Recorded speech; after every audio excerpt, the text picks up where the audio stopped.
amin'ny fitora maraina eto amin'ny EPP n'Andravoahangy. Maro sahady ireo olona marary ny tonga teto, tonga iza fahasalamana maimam-poana omeny fikambanana FITIA.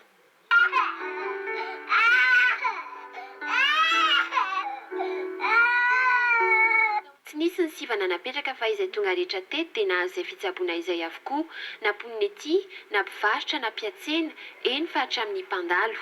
Nosafidian'ny fikambanana mantsy ny androandroany, andro tsenan'Andravoahangy, amporosiana ireo mponina hijery akaiky ny fahasalamany. Jery fahasalamaka afatra ny somary tsy tsaratsara kely. Asy ny gripa dia mikohaka be. Ireo be antitra ny tena maro tonga teto ary nazotony lahatra vao maraina. Ny aretin'ny tosi-drano saika nahazo ny ankamaroan'izy ireo. Da ndeha tongotra mitondra tehaniko anaty amin'ny fokontany na enoko azo omaly. Ina zao anao tsy metimety aminao? Da ny masoko lo dia ny tika mivalahana. Tsy ponety efa pona ny farabaratrany. Asy tsy dia mahita antitra ny fotra bakabanga. Tsetsetsetsony. Misy petaka taratasy mipetaka eny tanànanay.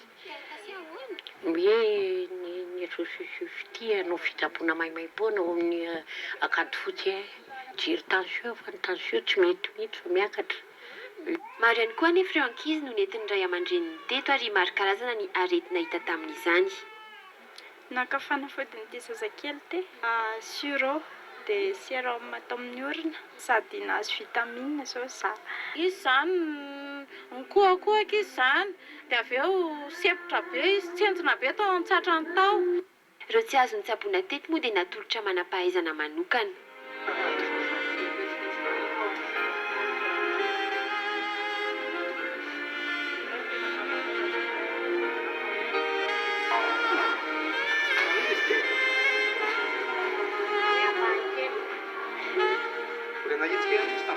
Raika ambin'ny folo nisan'ny mpitsabo mpanampy ary tompon'andraikitra ara-pahasalamana niara-niasa tamin'ny fikambanana FITIA tamin'ity fizaha-pahasalamana maimaim-poana ity, maimaim-poana ihany koa ny fanafody nomena.